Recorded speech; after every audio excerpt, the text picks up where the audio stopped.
Olá pessoal, tudo bem? Sejam bem-vindos mais uma vez ao nosso podcast aqui da Nilo, o NiloCast, onde a gente traz aqui grandes executivos de saúde para debater e conversar um pouquinho sobre temáticas estratégicas. Como sempre, a gente traz um convidado especial aqui do meu lado para debater e conversar. Hoje eu tenho a honra de trazer aqui um dos fundadores da Nilo também, o Vitor. Obrigado por aceitar aqui, Vitor. Obrigado, Dani. Prazer estar aqui com vocês. Eu sou o Vitor, eu sou um dos fundadores da Nilo, como o Dani falou, junto com a Isadora. Hoje eu sou CFO e CHRO, então cuido do dinheiro e das pessoas. Mas eu também estou à frente do nosso time que cuida de novos produtos de inteligência artificial e agentes. Então acho que é por isso que eu fui convidado, que é o tema da nossa conversa hoje, né? A gente tem certeza que agentes de inteligência artificial, e não somente agentes, né, mas também modelos de inteligência artificial aplicados em saúde vão transformar o setor. Mas tem muita coisa que é barulho, tem muita coisa que a gente ainda está aprendendo.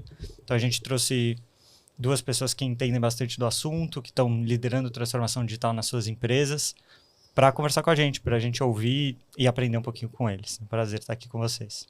É isso aí. E apresentando a nossa audiência aqui, né? Quem foram os nossos convidados. Alex Julian. Olá, sou o Alex, faço parte do time de tecnologia do Sírio-Libanês há 4 meses hoje. E é um prazer estar aqui.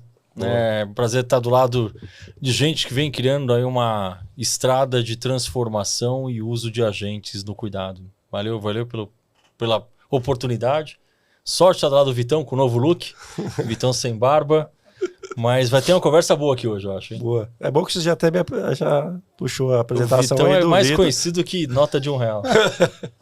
Vitor, CEO também do Obrigado. Sabará e presidente também da ABSYS. Obrigado pelo convite, é um prazer estar aqui com vocês, com o amigo Alex.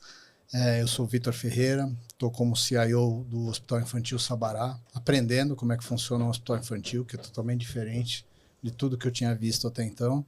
E também sou presidente da ABSYS, que é uma associação que reúne aí os CIOs da saúde do país inteiro. Alex é um deles, está sempre junto conosco. E estamos aqui para colaborar no que for possível. Boa. Vitor, tem uma primeira pergunta aí? Tem. Nós estamos começando a desenvolver os agentes de inteligência artificial dentro da empresa. E a gente sempre fala, nossa, a gente tem que conversar mais com CTOs, CIOs das empresas de saúde, para entender quais são as dores, de fato, né? Assim, o que hoje está na cabeça de vocês como prioridade estratégica para aplicações de agentes de inteligência artificial? São dores de infraestrutura, são dores de escalabilidade, são dores de segurança, são dores de caso de uso. A gente já chegou lá ou ainda são outras dores que vocês têm? Se vocês puderem começar o assunto, a conversa por esse tópico, seria super legal. Bom, vou começar respondendo quando você perguntou quais são as dores, né? Sim, são todas essas.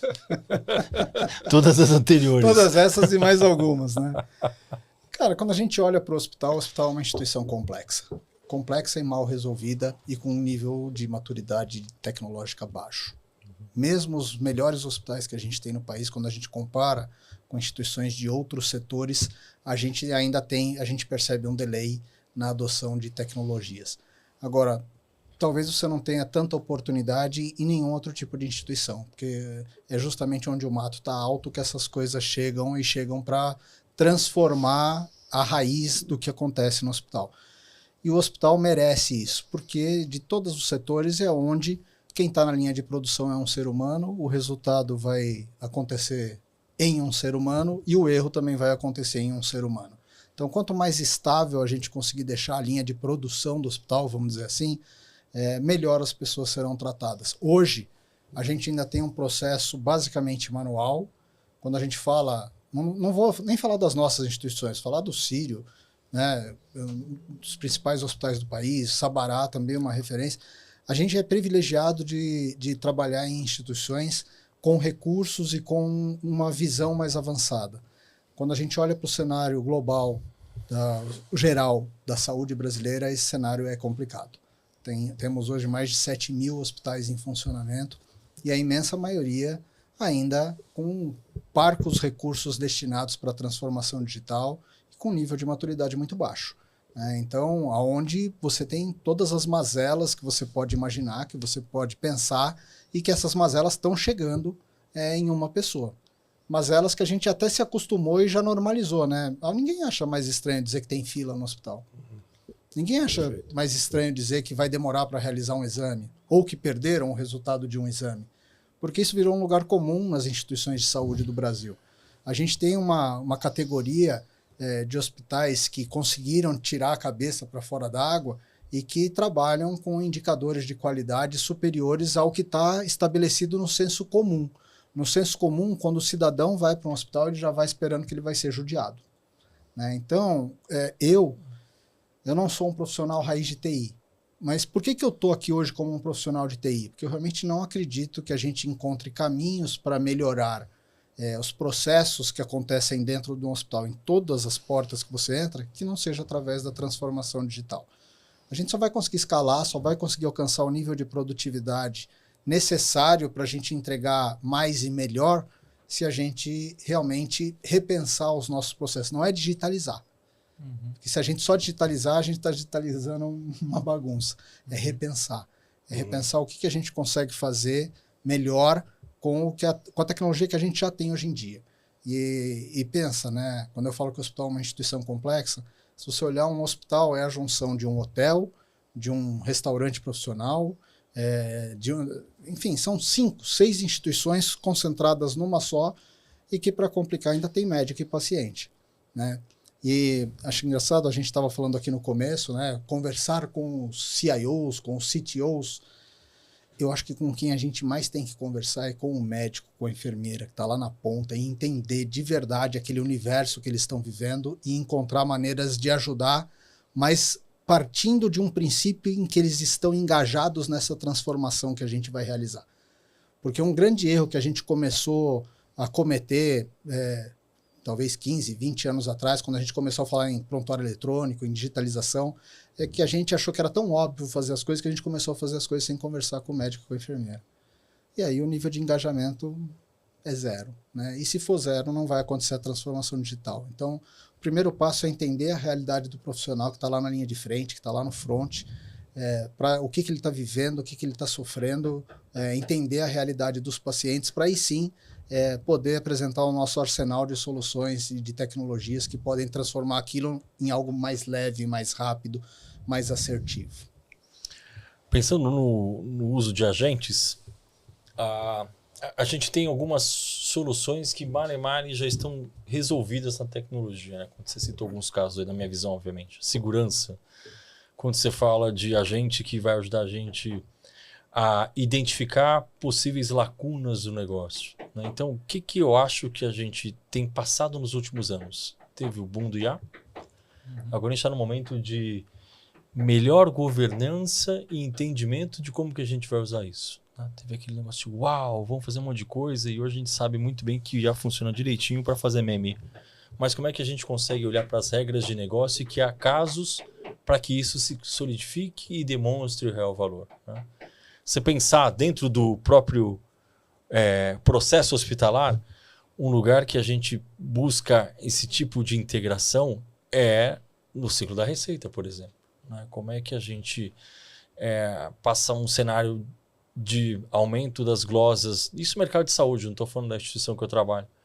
Como é que a gente consegue identificar padrões e melhorias constantes para que a gente possa no próximo mês ter menos problema, né? Então, um caso de negócio que eu identifico para o uso desses agentes é como é que a gente consegue, dentro do ciclo da receita, onde parâmetros são flexíveis, contratos são diferentes, na mesma região, em regiões diferentes para o mesmo plano, como é que a gente consegue minimizar esse arcabouço de regras, códigos e ifs para que, no fim do dia, a fonte que executa o trabalho receba de maneira mais limpa, rápida e pura da fonte pagadora. Então, um lugar que a gente conseguiria talvez identificar e usar como caso de negócio, para mim, é no auxílio ao ciclo da receita.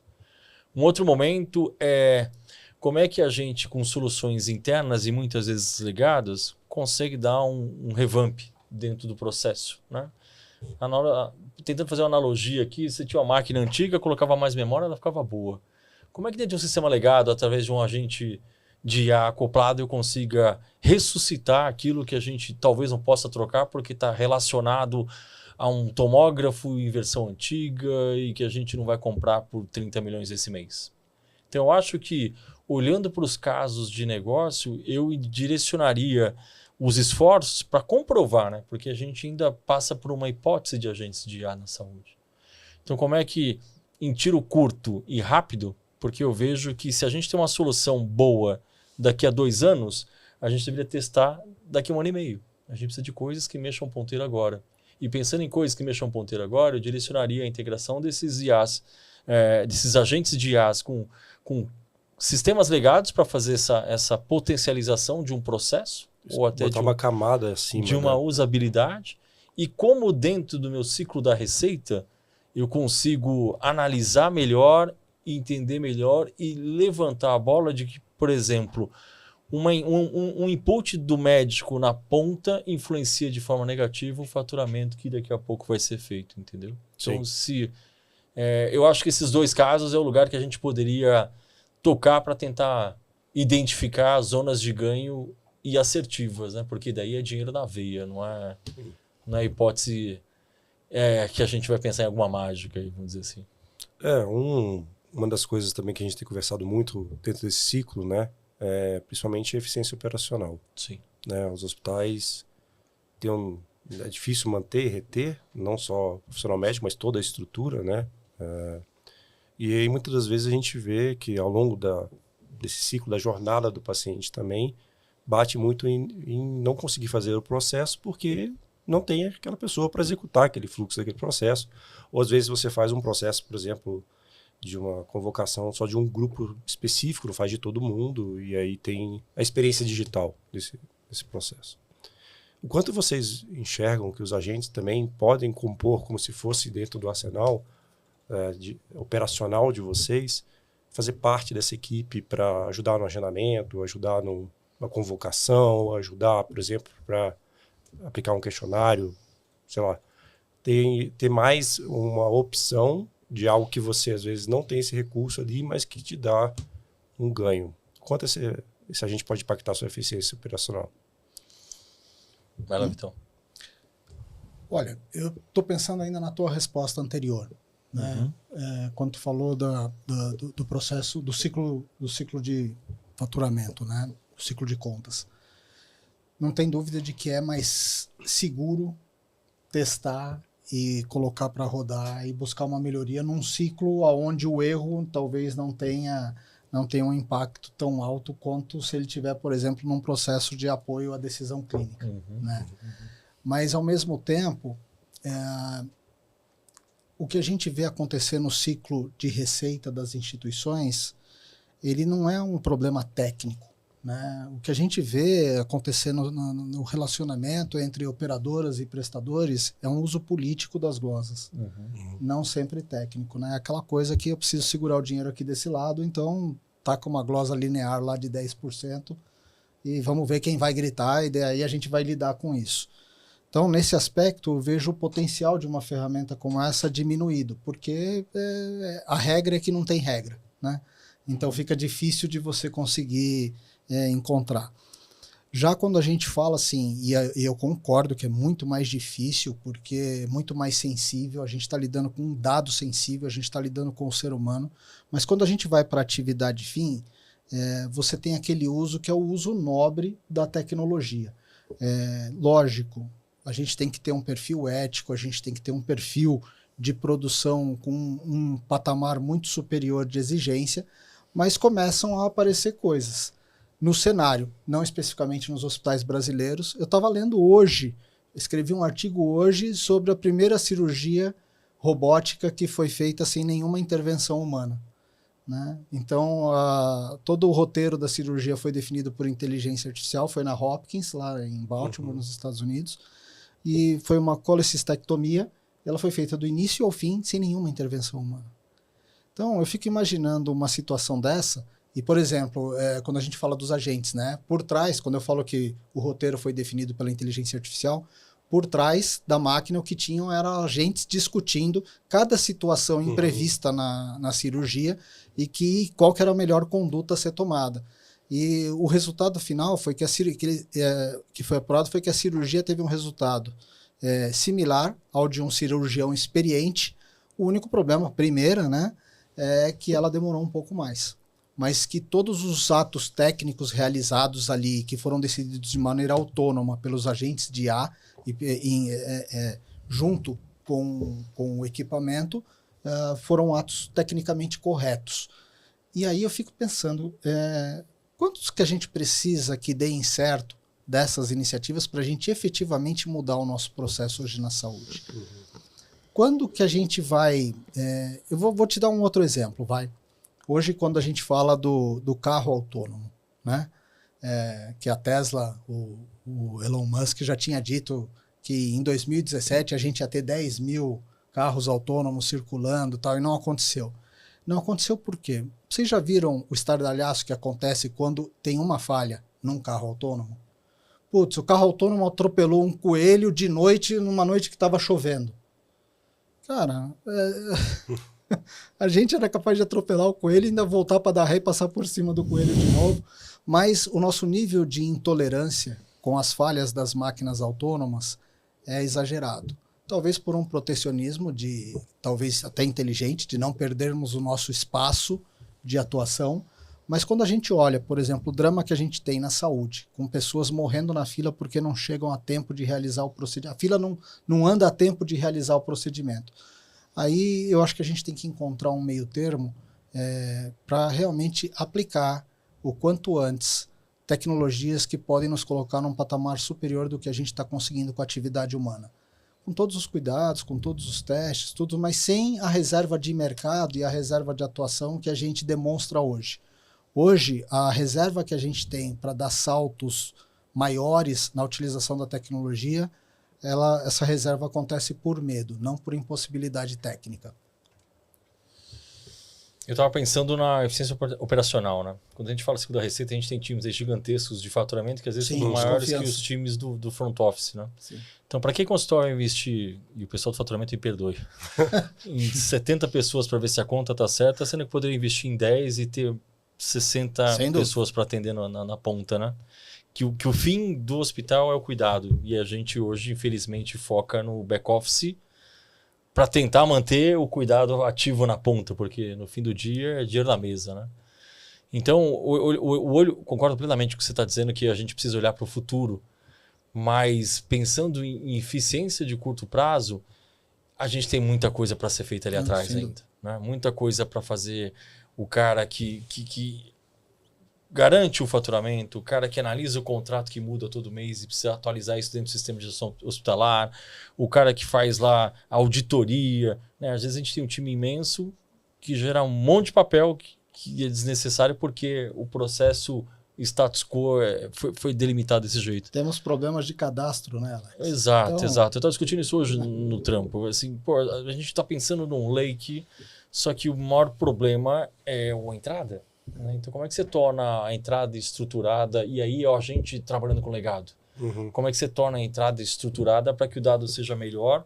Porque senão tem um oceano de informações onde o Alex F.A. Julian é diferente do Alex Julian, que é diferente do Alex F., que é diferente...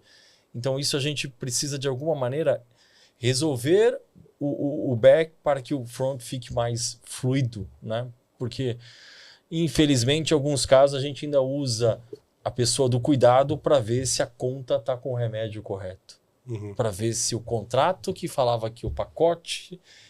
né? Então, usar a gente para fazer o trabalho menos nobre e que pega um tempo extremamente importante da instituição para que as pessoas que tenham que fazer o trabalho do cuidado sejam liberadas para fazer isso.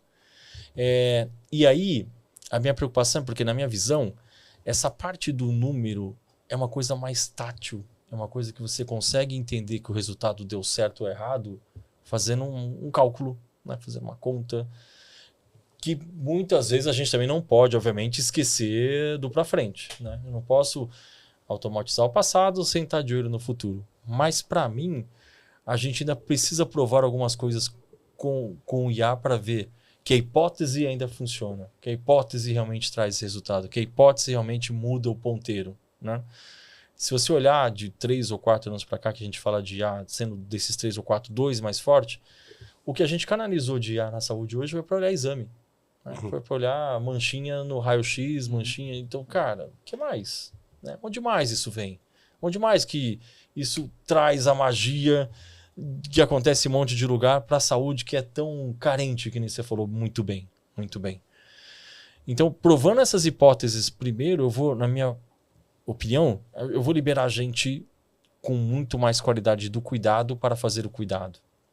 E aí a gente vai ter essa contrabalança do back-office menor, mais eficiente operacionalmente, para que a minha enfermeira que hoje fique lá olhando, no exemplo fictício, se o Alex tem a carteirinha que pode ser usada no hospital, ela vai para o cuidado, entendeu? Então eu acho que é ali que é um lugar que se eu fosse o senhor IA, o senhor agente IA, eu testaria primeiro. A gente tem... Aí fica confuso, porque falando a gente, nós e os agentes, né? Então tem que me policiar para falar nós, né? Mas nós passamos bastante por esse tipo de discussão, né? Tangenciando as coisas que vocês dois falaram. Uma delas é tomar cuidado para não encontrar um lugar onde você tem agentes ou inteligência artificial atuando nas duas pontas, mas a soma ela é zero, né? Então o exemplo do meme clássico é: eu escrevo 4 bullets e mando um agente escrever um e-mail de uma página, mando o e-mail para alguém e do outro lado a pessoa está pegando esse e-mail de uma página e usando um agente para escrever 4 bullets, né? Então, dos dois lados você está gerando trabalho, mas de fato você não gerou soma. E às vezes eu sinto que talvez ciclo de receita, glosa, você pode correr esse risco, né? Eu acho que existem, claro, se você aplicar direito, muito espaço para ser efetivo, mas também você corre o risco de estar gerando inteligência artificial para melhorar o jeito como você reporta as contas médicas e do outro lado está alguém usando inteligência artificial também para fazer a mesma coisa, porque é uma questão de confiança e relação entre empresas, não necessariamente processos operacionais. O que tange processos operacionais, aí tem muito valor nisso, né? Nós criamos, por exemplo, agentes para fazer uma parte do trabalho administrativo que a enfermeira fazia, né? Então, 70% do tempo da enfermeira que está lá na plataforma está recebendo, arquivando o exame, está respondendo a carteirinha, que nem deveria ser o trabalho dela, agendando. E isso parece, claro, tem muita coisa para ser testada e validada, mas parece trazer muita eficiência, né? Porque você geralmente tem um profissional super qualificado para fazer aquilo que não precisaria estar fazendo, você pega a pessoa que... ou você tem muita gente, né? No caso, sei lá, num call center, e você consegue liberar tempo dessas pessoas para fazer o que realmente importa. E até na própria tecnologia, por exemplo, eu quero ter um time para que faça aquilo que realmente traga desafio, né? Vou dar um exemplo clássico, log de segurança da informação. Para que o cara tem que ficar no log para ver se aquilo é um positivo, falso positivo? Cara, bota um agente para ler isso aí. Não, o cara fala assim, pô, esse tipo de ataque é ataque. Esse tipo de ataque foi porque o cara clicou no botão lá esquerdo e não era para ter feito aquilo. Então, a eficiência permeia todos os departamentos que suportam, que agem e que interagem com a ponta no hospital. Por isso que eu acho que o benefício do agente de IA na eficiência operacional é o que vai demonstrar o que ele realmente tem para fazer a favor da gente, né? Tem para fazer e em todas as áreas. Não é só para a enfermeira, não é só para o médico, não é só no apoio à decisão, é no faturamento, é na tecnologia, é no atendimento, né? Hoje a gente, por exemplo, um grande volume de ligações para um monte de hospital é para o cara perguntar se tem lanchonete e estacionamento e quanto custa o estacionamento. Não precisa disso, gente, né? Você pode ter um cara lá que, ó, estacionamento? Tá aqui, blau. Né? A gente já tem essa expertise e, obviamente, uma base de conhecimento infinita para demonstrar isso e tornar nosso paciente mais móvel, né? Hoje, seria bom se eu estivesse em casa sentado no sofá, agendasse no aplicativo e chegasse já para fazer o exame. Isso ia ser extraordinário. O que é que eu faço hoje para pegar um carro, né? Eu vim até aqui de carro de aplicativo, não quero nem saber o nome, para onde vai, só apertei o botão lá e apareci aqui. A consideração que eu faço é quando a gente olha para a eficiência, por exemplo, dentro do ciclo da receita, tem uma mazela muito acima da eficiência operacional. É o próprio modelo de financiamento da saúde hoje. Sim. Hoje, o hospital que trabalha mal, O hospital onde o paciente pega uma infecção e fica o dobro do tempo internado, ele é melhor remunerado do que um hospital que faz tudo certo e que o paciente sai 2 dias antes do esperado porque deu tudo tão certo que ele pode ter alta antes. Porque o modelo de negócio cobra isso. Então, hoje, se você bota um agente para te trazer 200% de eficiência na composição da conta, e aí eu volto no discurso anterior, né, do uso político disso, é uma briga por dinheiro, não é uma briga por desfecho. E aí, exatamente nesse meandro político de disputa pelo recurso, que é insuficiente, que a gente sabe, que eu enxergo que talvez seja até mais difícil, apesar de mais seguro, porque existem conflitos de interesses dentro dessa aplicação. Já quando a gente está falando, por exemplo, do agendamento, por exemplo, sei lá, de eu conseguir recuperar tentativas de agendamento, ou colocar mais inteligência no agendamento. Você quer fazer 3 exames, e é aquele inferno. Você tem que fazer 10 ligações porque você não consegue colocar os 3 exames na mesma data. Putz, se tiver um agente falando assim, olha, senhor, eu tenho aqui 2 exames para amanhã e um terceiro para daqui a 15 dias, ou os 3 daqui a 15 dias, resolveu. E ali a gente ainda não está brigando pelo dinheiro. Tem um espaço de desenvolvimento que ele só vai ser possível de ser plenamente aplicado o dia que a gente resolver as nossas mazelas de financiamento. A gente criou um nó tão complicado no modelo de financiamento atual da saúde que hoje a gente não sabe desatar. Se você olhar, todo mundo acha que o certo seria remunerar pelo desfecho. Puxa, se foi tudo bem, se o protocolo foi seguido, se não deu nada além nem a menos, esse cara deveria ser melhor remunerado, esse cara é sério. Só que como é que você mede isso? Hoje o nosso modelo de medição na saúde é quantitativo. Quantas diárias tu ficou lá, eu vou te remunerar pela diária. TRG. Entendeu? Quantos comprimidos tu tomou, eu vou te remunerar. Se foi certo ou se foi errado, a gente não chega nisso. Ou chega, a glosa deveria ser esse instrumento, mas ela acaba não sendo utilizada tecnicamente. Então, perceba, a gente está falando de uma aplicação tecnológica, mas que não tem como você evoluir sem considerar esses aspectos. Porque, de novo, você vai ser engolido pelo conflito de interesses que existe na área da saúde. Exemplo, se você faz tudo isso e faz a conta bonitinha, você vai ser o patinho feio pro lado da operadora.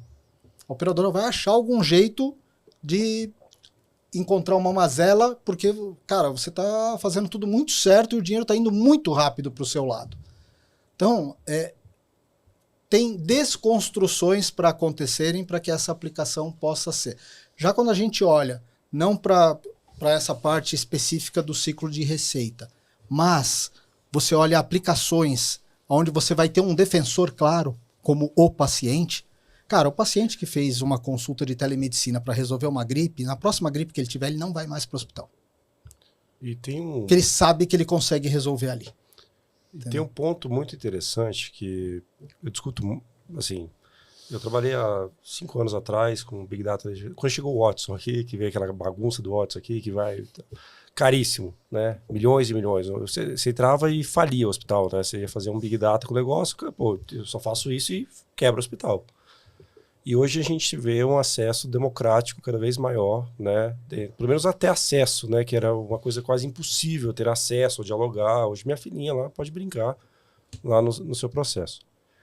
E aí eu vejo muito um modelo onde os hospitais começam a trabalhar e ter a sorte de conversar 7 dias por semana, praticamente 24/7 sobre o hospital e operadoras. A gente fala sobre a fidelização, né? Da experiência, que o hospital está quebrando essas 4 barreiras e o hospital cada vez mais como uma grande plataforma de cuidado. E aí eu vejo assim que esse eixo de continuidade de fidelização se perdeu, né? Assim, por quê? Porque estamos discutindo... fragmentado. Estamos discutindo modelo assistencial, operador, hospital, estamos discutindo aqui, mas eu, paciente, estou indo lá na sua instituição, vou dar um exemplo, né, a Giovana? Nasceu o bebezinho e não teve orientação, não tem nenhum acompanhamento de fidelização, nem pré e pós. E poderia fidelizar minha casa inteira com isso. E eu vejo que a gente está discutindo muito ainda uma etapa do que a gente está enxergando, mas tem um outro lado aqui da fidelização da experiência quando a pessoa sai da sua instituição. E eu queria fazer essa pergunta. Você não vai conseguir criar um arsenal de pessoas para criar um vínculo com ela. Enquanto a gente entra nesse eixo, por exemplo, de fidelização, acompanhamento, recomendação, orientação, porque é um território novo que pode ser explorado dentro dos hospitais. Queria ouvir a opinião de vocês sobre isso. Eu não tenho toda a expertise de negócio para falar sobre isso, mas a minha opinião como usuário, né? Hoje, a minha fidelização como pessoa vai de acordo com a disponibilidade do meu plano de saúde. Eu acho que a primeira barreira é essa, né? Como é que a gente consegue ter de forma fácil e acessível para o Alex a universalização do cuidado, né? Porque você hoje trabalha aqui, vai para ali, trabalha lá, vai para outro lugar. Então, como é que você consegue ter essa universalização para o paciente do cuidado? Primeiro ponto. Segundo ponto, a gente tem exercícios que acontecem sobre médico da família, cuidado acompanhado, mas são umas coisas meio espasmos, né? Você não tem um ciclo de cuidado. Você falou uma coisa que me lembrou muito bem. Meus 2 filhos nasceram no mesmo lugar. Nunca mais ouvi falar do mesmo lugar, né? Nunca mais. E aí, como é que tá? Uma vacininha aqui, vacina que tu tomou aquela época, né? O que as instituições e onde eu trabalho, a gente está aplicando bastante integração via aplicativo. Como é que você captura, como é que você informa, como é que você junta informações para falar, tem alguma coisa aqui que você fez no passado, não fez faz tempo, por que você não faz de novo? Né? Como é que a gente cria essa agenda do cuidado, que é uma preocupação, né? Porque se a gente cuida melhor, a gente pode ser remunerado melhor, né? E aí, querendo ou não, rápido ou devagar, o mercado está avançando nesse sentido. Porque tá claro que é uma das maneiras que a gente vai sobreviver, né? No médio e longo prazo. Mas sinto sim uma preocupação de como engajar. Não existe uma fórmula, não existe uma bala de prata, que senão todo mundo fazia, obviamente. Mas eu, como pessoa que usa, sinto essa distância. Né? Você falou, agora não tinha imaginado, mas eu pensei, pô, meu filho, minha filha, nunca mais, né? E aí, como é que você tá? Você quarteiriza, né? Você tem lá o cuidado, você tem um hospital, aí você vai para uma pediatra que vai ter esse acompanhamento. Quantas pessoas saem hoje da sua instituição que faz uma cirurgia que tem que retornar por algum outro motivo e você não dá o recap nela?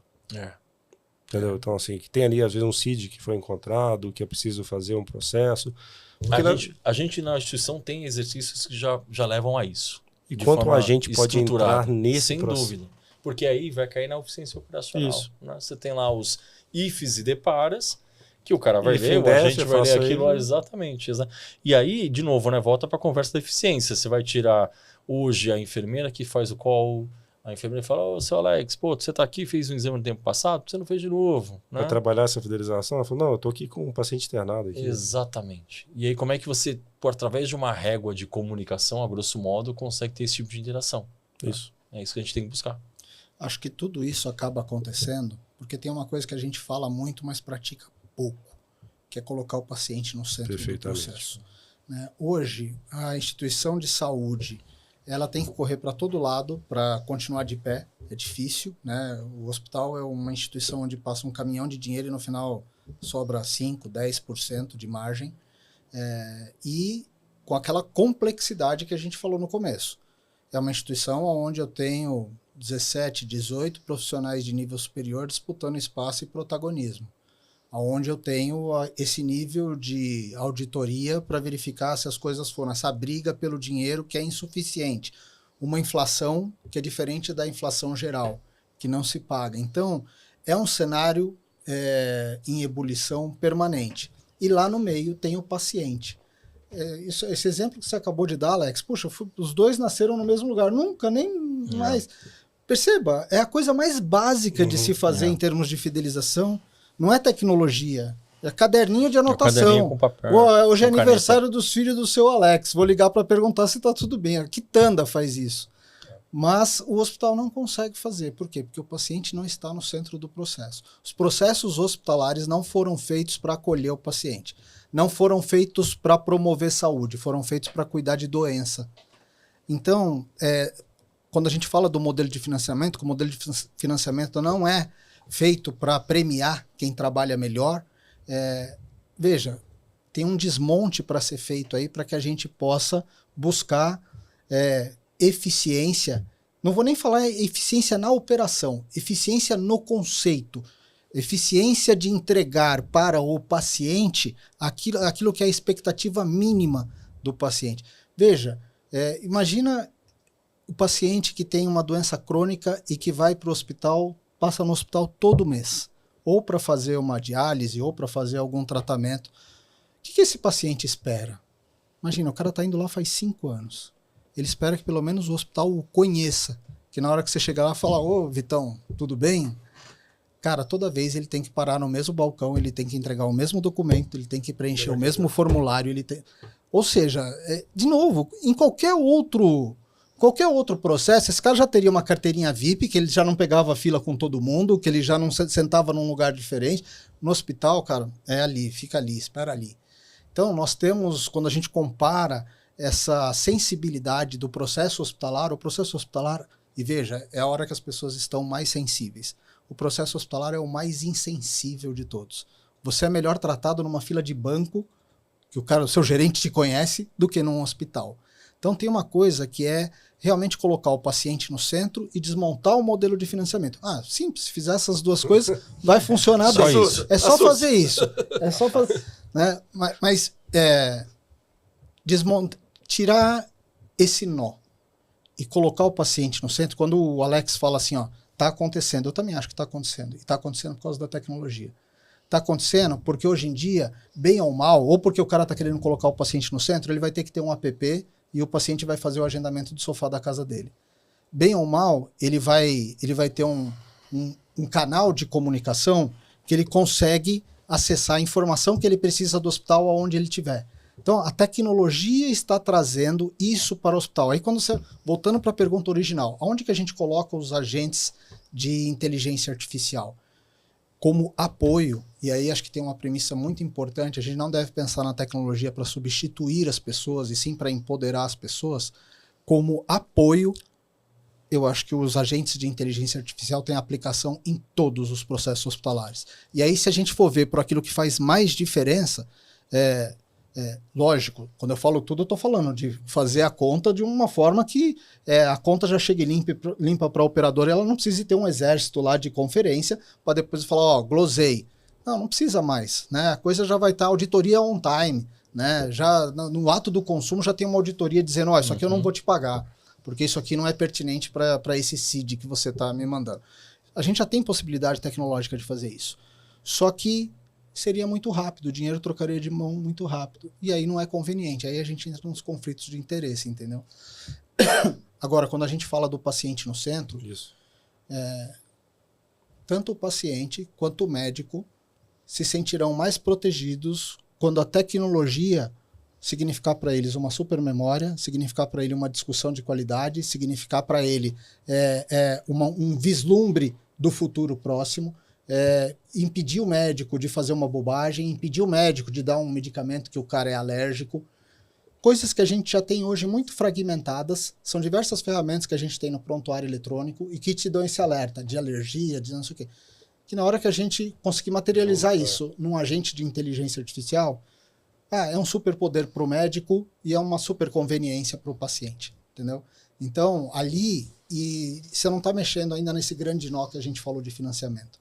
Você está pura e simplesmente garantindo uma assistência de qualidade, fidelizando o paciente. Porque aí o cara sabe. Ele não precisa nem marcar a agenda. O agente vai lá e vai falar para ele, está na hora. Chegou esse momento. É isso aí. A gente tem falado bastante sobre aplicações de agentes no negócio, né? Contratação, aplicação de agentes. Mas você tocou numa coisa que é uma curiosidade mesmo minha. Vocês têm visto ganhos de produtividade internas nos seus times do uso de ferramentas de inteligência artificial para, sei lá, para codar mais rápido, para ganhar eficiência de fato?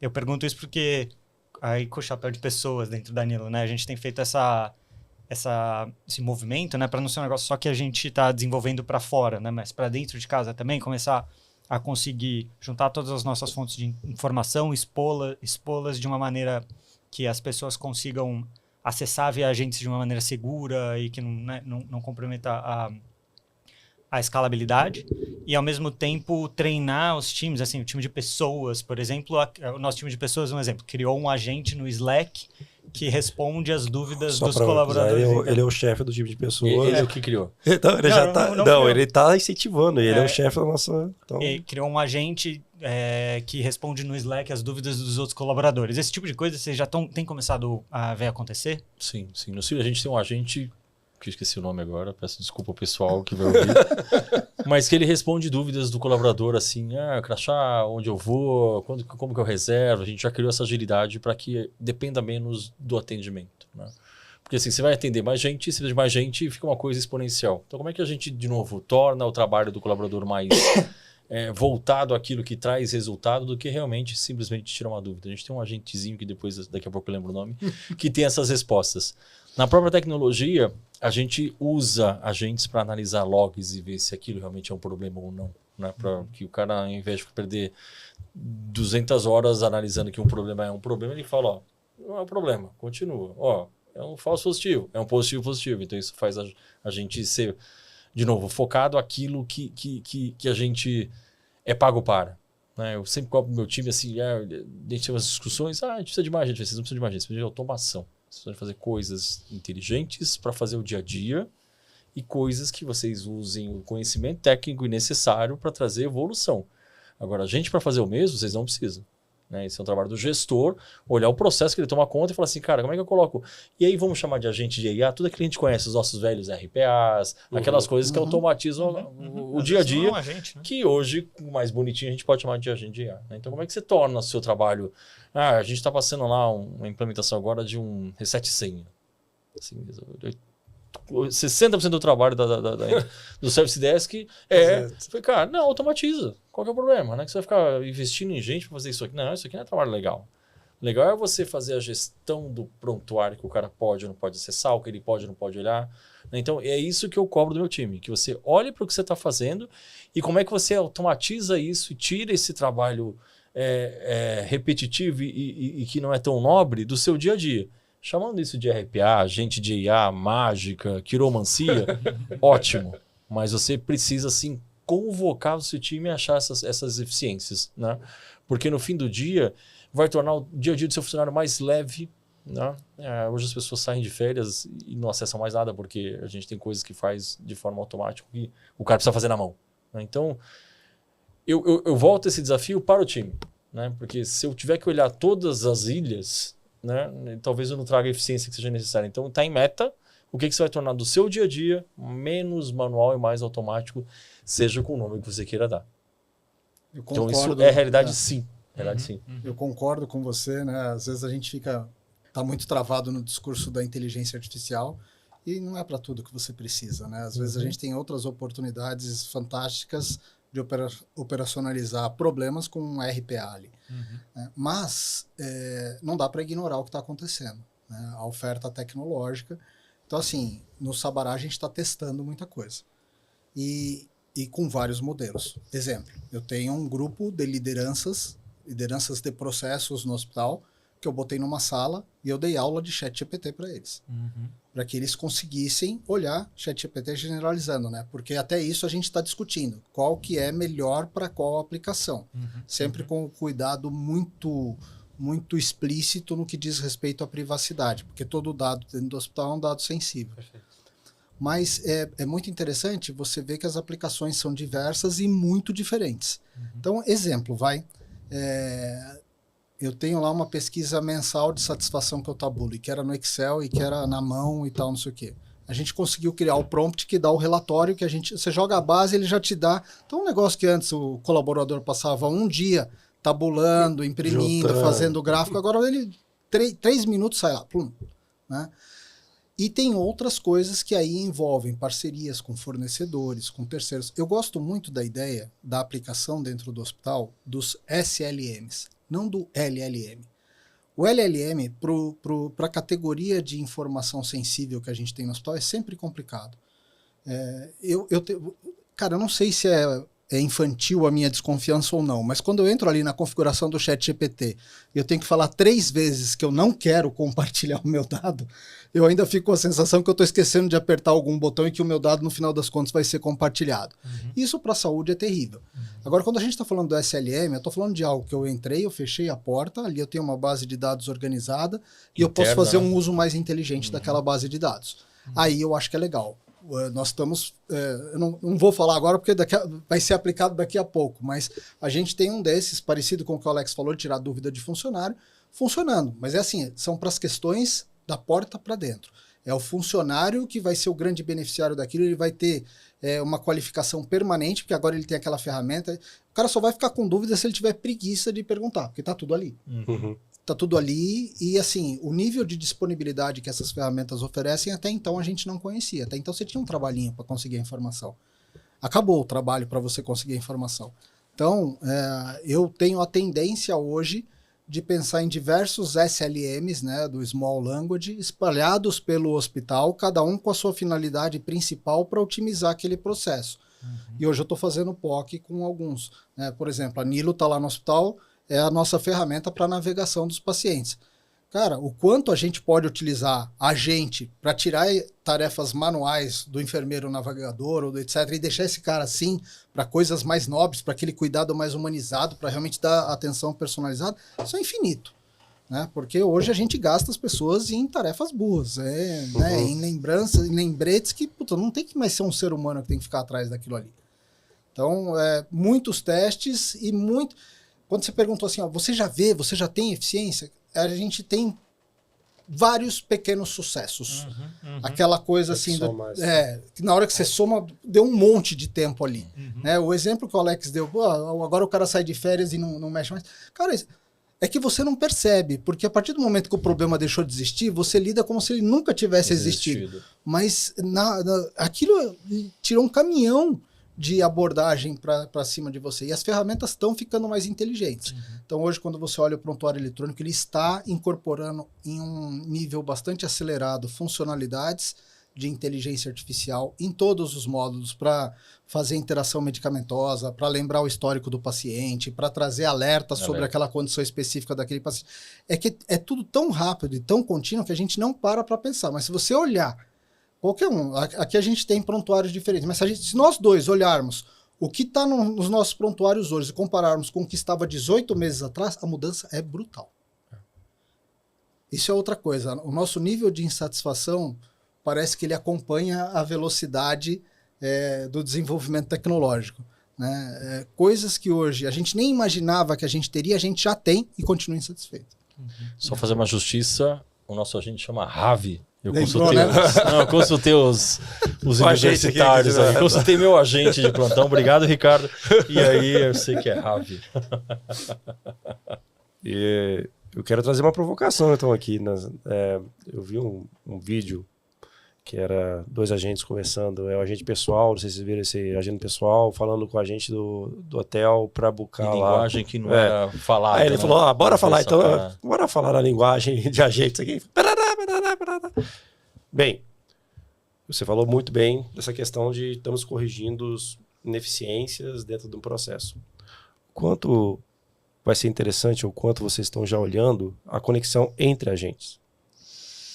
A gente começou esse exercício porque a gente está explorando o uso de agente. Né? Então é um exercício bem inicial, né? Porque a gente está provando o valor do agente. Né? Então a gente não está no nível de maturidade ainda para falar o agente, falar para o agente e estar assertivo nisso. Né? Então a gente está caminhando, mas já começa a fazer uns exercícios internos, sim. Até para poder descobrir. Mas hoje você já vê isso uma realidade de... Sem dúvida, não é coisa de Instagram que eu vi o mesmo, Reels que você viu. Não é coisa de Instagram, não. Isso é coisa real e é louco, né? Assim, é uma coisa que você fala, trabalha a possibilidade. Como é que faz isso, né, cara? Você fala, não acredito. Mas a gente tem coisas sendo testadas no laboratório sim, mas nesse momento a gente está focando no uso de agentes para provar a hipótese qualitária. Né? E de novo, não é por hype não, é para trazer resultado, que se não trouxer resultado a gente tenta outra coisa. Perfeito. Outra coisa. Tá fazendo isso aí lá, Vitão? Conversa de louco? Eu tô talvez 3 passos atrás de ti. Né? A gente tá tentando amadurecer ainda essas aplicações de SLM para depois pensar realmente numa junção. Mas, de novo, não dá, quando a gente fala do hype, né? Não dá para ignorar. Essa semana saiu aquela notícia da Microsoft que botou, não sei se foram 4 ou 5 agentes para discutir uma lista de diagnósticos cujo nível de assertividade de médicos experientes for de 20%. E o substrato dessa conversa dos 4 ou 5 agentes foi um acerto de 85%. Sim. Então, cara, 20% com médicos experientes, 85% com agente, tem alguma coisa aí que não dá mais para ignorar. Porque no final das contas, a distância que a gente tem desse 85% para esse 20%, ela não é medida só em erro ou acerto, ela é medida em vidas, ela é medida em dinheiro que a gente desperdiça, o dinheiro que a gente já não tem na área da saúde. Então, vai desembocar na mesma coisa, a gente tem que ser mais eficiente e essa ferramenta, imagina uma localidade, por exemplo, a gente sempre fala da medicina e a gente sempre olha para a medicina que acontece numa capital como São Paulo. Do 011 aqui, onde tem cara, 5G. Ali, no quadrilátero da Avenida Paulista, parece que aquilo é a saúde do Brasil. Tá 4 quadras pro lado aí que você vê que é bom. Não é, cara. Sai da capital. É simples. Quando vocês vão passar férias em qualquer praia, torce o pé ali pra você ver o terror que você vai passar. Você vai cair. Volta pra São Paulo gritando no carro. O pessoal brinca que o melhor plano de saúde é o aeroporto, né? Porque aí o cara chega rápido em São Paulo. Então, quando a gente fala, por exemplo, olha, o Brasil já passou por 3 projetos de interiorização da medicina. Eu fui auditor durante bastante tempo, viajei por aí. Eu cheguei a conhecer um hospital que não tinha médico, porque o médico só ia 2 vezes por semana naquela cidade, o pessoal da cidade, os munícipes faziam a fila e o médico ia atendendo linha de produção, olhava, papel e tascava. Aí um belo dia o médico recebeu uma proposta melhor para ir para outro lugar, a cidade ficou sem médico, não tinha ninguém para ir lá atender a população. Quem fazia o atendimento era uma enfermeira. Então, quando a gente fala da realidade da saúde no Brasil, a gente não está falando de uma solução única ou de uma necessidade única. Cara, a gente está falando de um caixote de múltiplas oportunidades. E eu vou te falar, eu comentei aqui no início que eu estou num hospital infantil e que eu estou aprendendo tudo. Eu cheguei no hospital infantil em abril. E como eu rato de hospital geral, eu falei, vou chegar lá, vai estar tranquilo, né? Abril já passou... Todo período de férias. Já passou aquele ponto. Classe. Eu cheguei no hospital, o hospital estava cheio de gente para todo quanto é lado, explodindo. Por quê? Porque a sazonalidade das doenças infantis é diferente da sazonalidade das doenças para os adultos. Então, assim, fui aprendendo, mas assim, uma coisa que o Sabará é um hospital vertical, de pacientes crônicos e complexos. E quando abre a porta do elevador, eu trabalho no 17º andar. Então, às vezes eu estou do térreo até o 10º, a porta do elevador abre no meio, numa unidade de internação. E aí você vê situações ali de crianças que você fica pensando, é impossível de você não pensar. E se essa mesma criança não estivesse no raio de acesso desse hospital? Perfeito. Ou não tivesse acesso ao hospital. Não tivesse acesso ao hospital, como a imensa maioria das crianças brasileiras não tem. Né? Hospitais como o Sabará, você tem, sei lá, 10 pelo país, com nível de especificidade. E aí você começa a ver o quão dramática é a situação do país. Então, como é que você faz para distribuir os centros de excelência e de expertise que a gente tem? A gente começou a fazer isso com o OS. Putz, o Sírio vai lá, assume uma OS, vai melhorar demais. Vai começar a ter racionalidade administrativa, vai começar a ter protocolo, coerência médica. Mas como é que a gente tira isso? Isso aí eu estou falando ainda nas capitais. Não sei quantas OS. Você já está há 4 meses, você já sabe quantas OS tem? Ainda não sei de cabeça, desculpa. Mas deve ter algumas. Tem. Todos os hospitais, né? Só que o ritmo dessa distribuição dessa excelência, o nível de acesso que a gente consegue prover para o cidadão brasileiro é ridículo. A gente tem um problema crônico muito sério. As pessoas não conseguem chegar no atendimento necessário. Quando eu falo de crianças... Mas pensando pelo copo cheio, assim, há um tempo atrás a tecnologia seria quase uma barreira, pensando de recursos. Hoje, eu acho que ela inverte essa lógica. Ela traz capacidades que hoje ela não teria.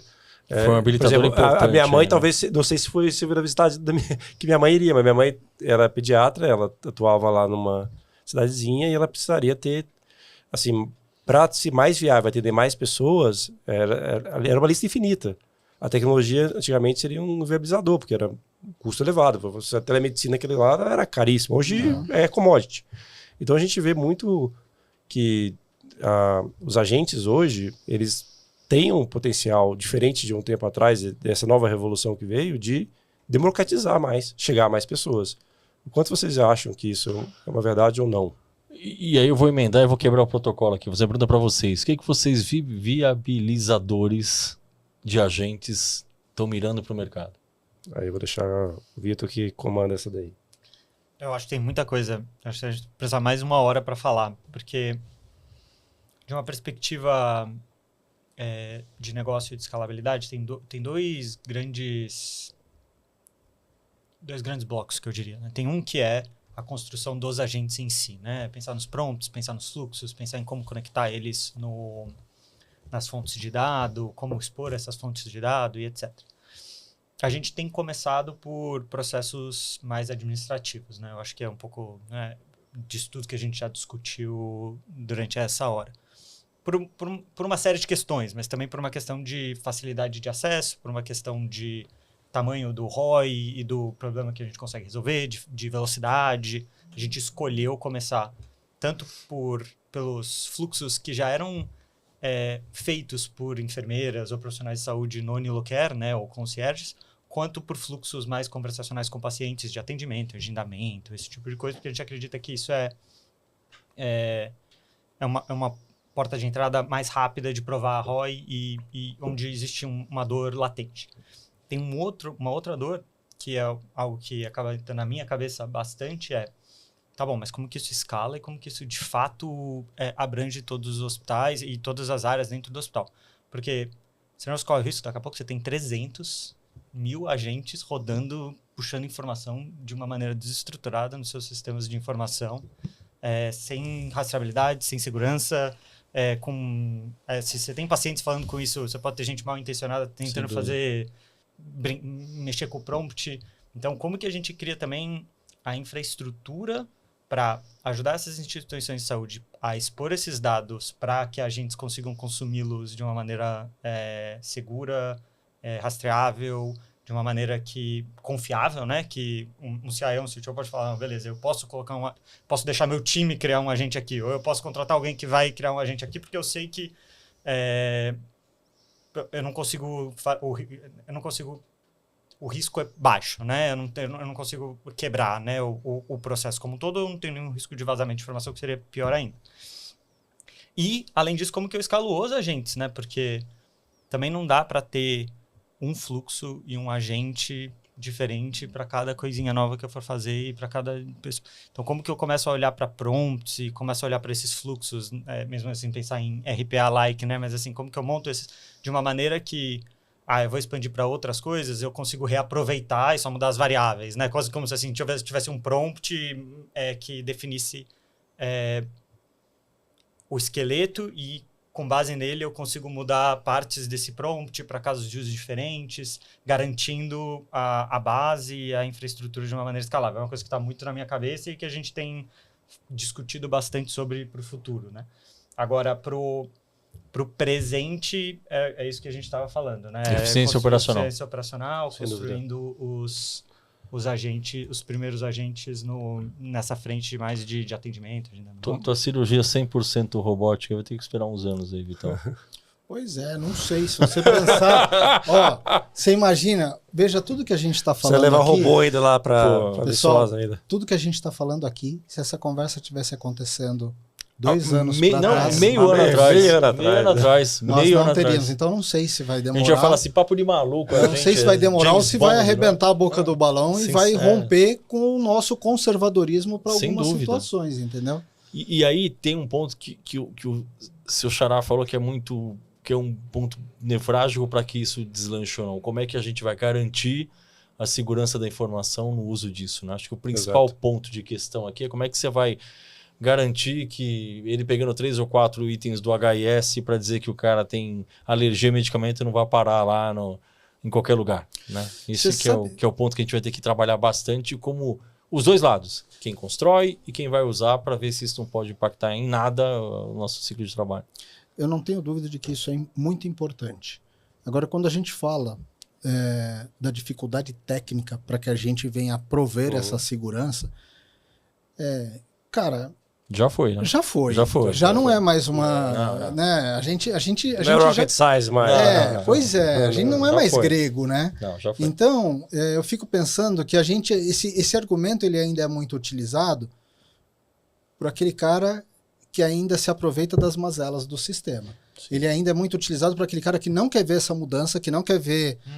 que não, a resposta pronta, que não quer ver essa eficiência. Veja, a eficiência operacional que a gente tanto falou aqui no podcast, ela machuca... Ela ofende ela ofende um monte de gente na hora que ela chega. E gente histórica no hospital, e gente que fez o hospital permanecer de pé por tanto tempo. E não só lá, né? Em todo o mercado. Mas é que assim, olha, é uma das coisas que me deixa assim, muito chateado, é ver que quando tem um influencer lá que tem 2 milhões de seguidores no Instagram, quando ele vai preso por causa do jogo do Tigrinho, o pessoal vai lá na porta da cadeia fazer protesto para soltar o influencer. Já quando você fala assim, cara, a saúde aumentou inflação de 2% e aumentou 6% os convênios. Alguém chama um protesto para a Avenida Paulista, a hora que você vai ver, tem 3 velhinhos lá segurando uma faixa. O usuário da saúde, eu só consigo entender que ele se mantém tão distante das decisões da saúde por medo. O medo, aquele medo tão visceral que ele é produzido pela ignorância mesmo, sabe? É o cara que fala assim, eu não me sinto capaz de discutir. E os discursos e os processos da área da saúde, eles são complexos propositadamente para que a população, grande usuária dos serviços de saúde, não possa opinar verdadeiramente. Porque, cara, se a gente olhar o que acontece no processo da saúde no Brasil, as mudanças já deveriam ter acontecido há muito tempo. Porque cada vez que cai... Agora eu não estou falando de algo novo, estou falando de um relatório de 1999. O famoso Errar é Humano. Não sei se vocês já viram esse relatório. Que mostrava que... Foi a origem do Potter ali.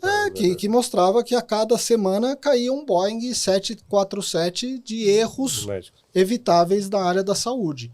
Mas isso tudo vai para debaixo do tapete, isso tudo não é plenamente conferido, abordado, porque não é, de novo, são os conflitos de interesses que a gente tem. Aí você imagina, na hora que você tirou o processo de todas essas mazelas humanas que a gente está falando, e você botou um agente para te dar botou uma equipe de agentes ali no back-office do hospital para te dar um relato, um raio-x do que aconteceu e do que não devia ter acontecido. Consegue imaginar o quanto a casa balança com isso daí? Mas tem um outro lado aqui que eu vejo, né, ao longo da nossa conversa a gente falou preciso do recurso agora, preciso trabalhar agora. O mercado já vem discutindo sobre modelo assistencial há tanto tempo. A gente vai chegar, cada vez vai evoluindo, pedrinha por pedrinha vai evoluindo. Mas tem um recurso ali que está disponível que eu já posso abocanhar, porque antes eu não podia abocanhar. Eu não tinha capacidades para fazer isso, né? E hoje a gente consegue abocanhar. Não é à toa que muitos desses projetos têm ROIs sustentáveis, né? Então, não é algo que a gente fala, beleza, não tem um ROI sustentável. Se eu reduzir o agendamento, a necessidade de ter um arsenal de agendamento, mais isso aqui é um ROI sustentável. Então, minha provocação tem essa discussão dessa pauta, né? De todo modelo assistencial, de eficiência, que é natural e tem que a gente trazer. Mas tem uma outra pauta aqui que é tipo, agora eu tenho um monte de coisa que eu posso fazer, que está ali, que eu posso fazer, que talvez... E eu vou ter que criar uma nova forma dentro das minhas instituições para trabalhar essa inovação, porque antes eu não tinha capacidade, agora eu tenho que ter células para identificar isso. O quanto vocês estão olhando dentro da instituição de vocês para trazer mais voz a projetos, ou se não, vocês já deram alguns exemplos, mas como é que vocês estão pensando em montar para trazer os problemas reais para a mesa e você conseguir abocanhar em termos de ROI, porque é um ROI que é matemático, né? Se eu agendar tanto a mais com agentes, vai ser tanto, menos dependência. Ou se eu tiver que fazer tantos menos contatos, como é que vocês estão olhando isso? Eu vou muito na linha, e gosto muito da linha que o Vitão falou, que é construir junto com o assistencial, né, e demonstrar, mas de vez em quando a inovação aparece por si só. Então a gente tem lá o trabalho a 5, a 10, a 15 mãos, porque para mim é muito claro que sem o hospital não existe a tecnologia. Apesar da gente ser um viabilizador, a gente ser um lugar que entrega a excelência e rompe barreiras a cada dia. Só que sem o hospital não existe tecnologia. Então construir junto é um caminho, mas algumas vezes você aparecer com a inovação por si só, né? Não perguntar, não questionar, mas desafiar o modelo através da inovação, né? Seja porque hoje o cara manda uma foto do exame e ele começa a ser identificado por um OCR que ninguém pensou, e isso vai acelerar a sua necessidade de uso do maquinário para exames, seja ele perguntando se há um tempo atrás, isso aí já existia, fez um projeto junto com a Folha onde questionamentos eram enviados e o MIA respondia com base científica e técnico para câncer de mama.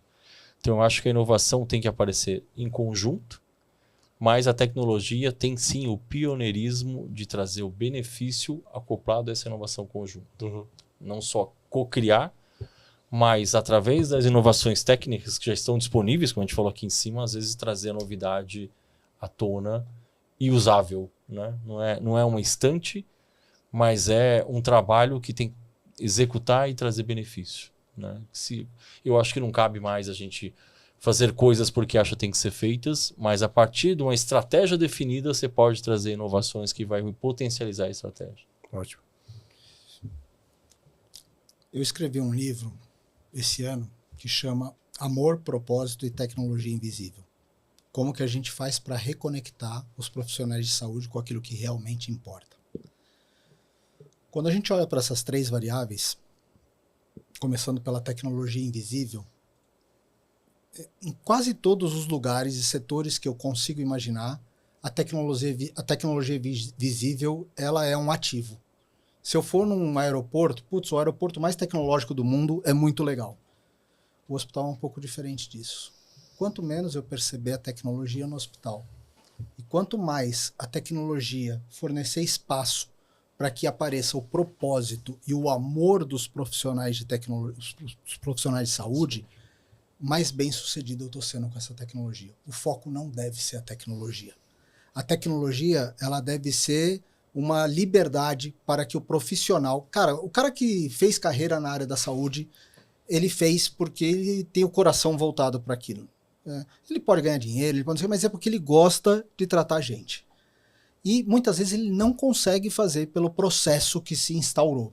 Eu imagino a grande decepção de uma enfermeira ou de um médico desses que tem propósito no coração mesmo do que fazer, na hora que ele chega para atender num pronto-socorro. Porque ele não vai conseguir atender com amor, ele não vai conseguir atender com propósito. É tão esmagadoramente enlouquecido o processo que ele não consegue dar a atenção que você merece, não consegue tratar o teu filho como ele gostaria de tratar. Ele tem que fazer em 15 minutos, porque senão não dá, porque senão alguém vai meter o pé na porta e ainda vai dar uma porrada nele. Então, eu enxergo a possibilidade da tecnologia, e por isso que eu falo que eu acho que é uma burrice quando a gente fala da tecnologia em substituição. A tecnologia não deve vir para substituir, ela deve vir para libertar. O exemplo que a gente deu agora há pouco, a cirurgia que o robô fez sozinho. O fez sozinho significa que o médico não pôs a mão no robô, mas tinha um médico supervisionando ali. E aí eu fico imaginando, esse mesmo robô, a gente falou agora há pouco da interiorização do Brasil. Bota 10 robôs pelo Brasil. Um único médico vai poder fazer o que 10 médicos não conseguiriam fazer. E aí entra um aspecto humano que, às vezes, quando a gente fala, e eu sou interessadíssimo por tecnologia, a gente esquece de falar. Hoje, a tecnologia ela não vem para desumanizar o atendimento em saúde. É o contrário. A tecnologia deve ser a alavanca que vai nos permitir humanizar, vai permitir que o médico tenha tempo de olhar no seu olho. Vou te dar um exemplo de algo que já está funcionando lá no Sabará. Nós temos, o nosso CEO chama de Escriba, nós temos lá uma interface que está nos consultórios do pronto-socorro e que ela captura a conversa do médico com o paciente, coloca aquilo num modelo pré-determinado por nós, e a hora que o médico encerra a consulta já está toda a anamnese ali feita, estruturada e legal, com um nível de assertividade maravilhoso.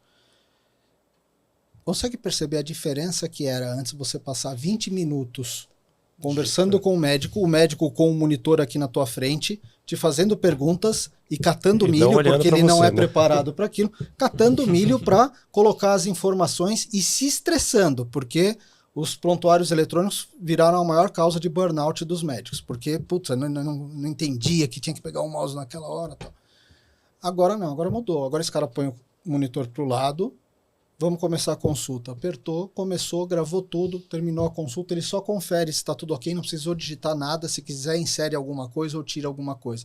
Aquilo que antes ele gastava os 15 minutos de interação humana com o paciente, hoje esses 15 minutos são olho no olho. Perfeito. Então, outro dia, por exemplo, eu tive que tomar uma decisão. Né? A gente estava com essa tecnologia em POC, e aí a gente teve que decidir se a gente ia mesmo ficar, se ia integrar, ia jogar a anamnese direto no nosso prontuário eletrônico, ou se a gente ia dar outro caminho. Na hora que eu aventei essa possibilidade de, ou se a gente escolhe outro caminho, a galera, assim, não, você tá louco. Não vivemos mais sem isso. Né?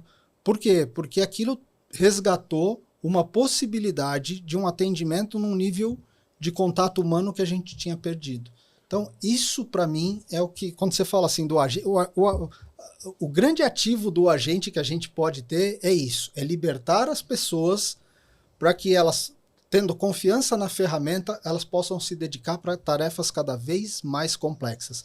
Então, é tirar o cara de fazer o cara crachar na conta hospitalar, mas para aquele cara pensar, fazer análise profunda se aquele pacote nos últimos 6 meses tem o melhor formato e está mais condizente com a realidade que ele está executando do que só... Porque hoje o cara crachá não deixa esse cara fazer essa análise.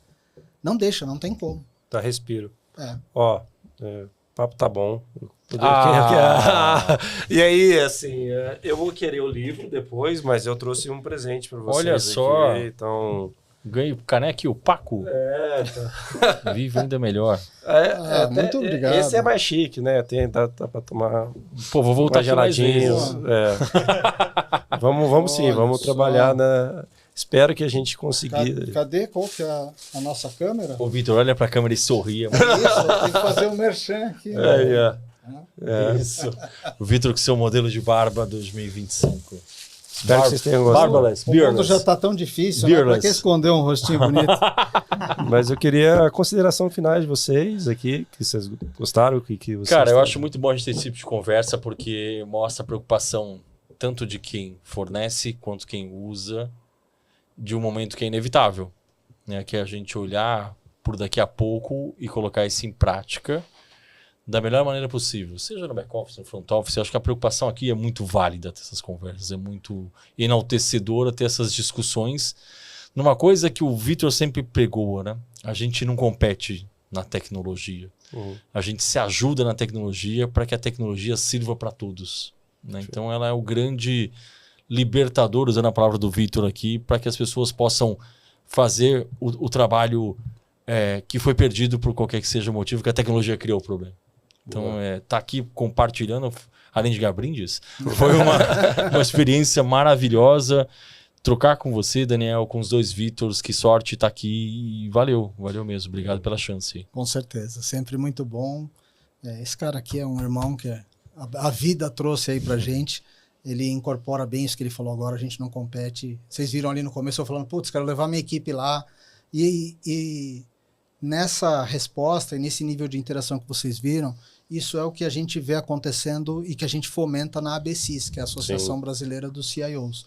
Para que, cara, é uma burrice a competição entre nós. A gente está tão atrasado em relação a outros setores que não faz o menor sentido a gente competir. Pelo contrário, a gente tem que colaborar para conseguirmos chegar juntos num lugar melhor.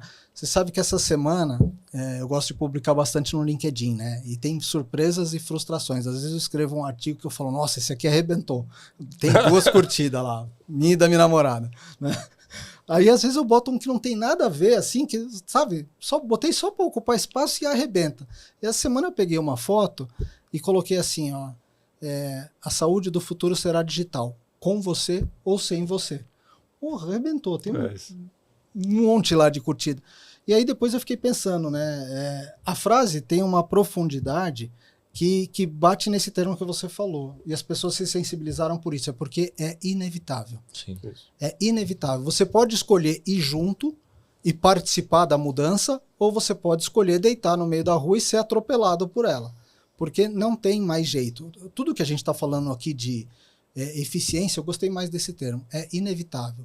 É inevitável que para a sobrevivência da saúde a gente encontre maneiras mais inteligentes e mais objetivas de fazer o que a gente precisa fazer.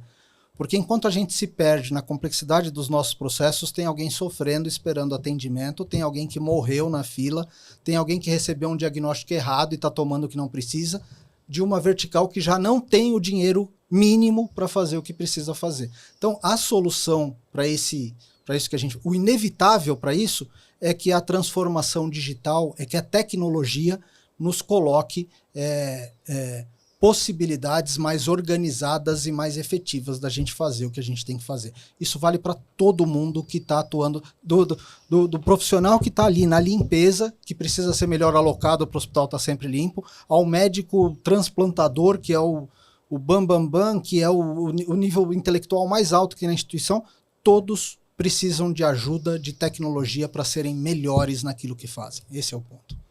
Vitor, pode encerrar então para o pessoal que ficou com a gente até agora aí, recomendando o próximo aí. Obrigado pela honra. E faz as considerações finais aí também.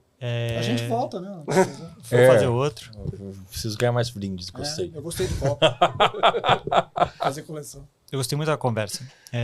E acho que ficou para mim, talvez por viés de recência, mas essa última discussão, né? Assim, a gente fala muito sobre eficiência operacional e como a gente vai ganhar eficiência, tempo e ROI e etc. Mas isso se traduz em um melhor cuidado, isso se traduz em profissionais de saúde com menos burnout, mais satisfeitos, e ver isso na prática acontecendo já é muito legal. E reforça o senso de propósito pra gente também, né, que constrói esse tipo de coisa, porque é isso que a gente quer, no fim das contas, é por isso que a gente tá aqui, né? Então, muito legal, obrigado pela presença de vocês. Para quem ouviu o podcast e quiser saber mais, né? Primeiro eu encorajo que comece a criar seus próprios agentes, né? Aprenda a mexer no GPT, comece a criar os seus próprios prompts, monte para dentro de casa, faça isso que a gente está fazendo. Se mergulhe, tente montar o seu agente que resolve algum fluxo. Eu acho que isso é muito importante, porque o jeito como a gente trabalha em todos os setores, independente se é saúde, se não é. Eu ouvi acho que foi o cara do Google falando, existe um mundo onde a gente mandava planilha de vendas via fax. Alguém consegue imaginar esse mundo? Eu vi no YouTube isso aí, cara. Ninguém consegue imaginar esse mundo. Não tá muito distante, não. Esse é o grau de transformação que ele acredita que agentes e IA vão fazer no mundo. Então, eu acho que, primeiramente, encorajo isso. E segundo, se você tiver interesse de aprender ainda mais, mas também começar a entrar em modelos mais complexos, que envolvam comunicação com pacientes, que é algo que vai envolver também toda a parte de segurança, que venha procurar a gente, que a gente vai adorar conversar e contar um pouquinho mais sobre o que a gente está fazendo. É isso. Obrigado. Valeu, galera. Muito obrigado. Até mais.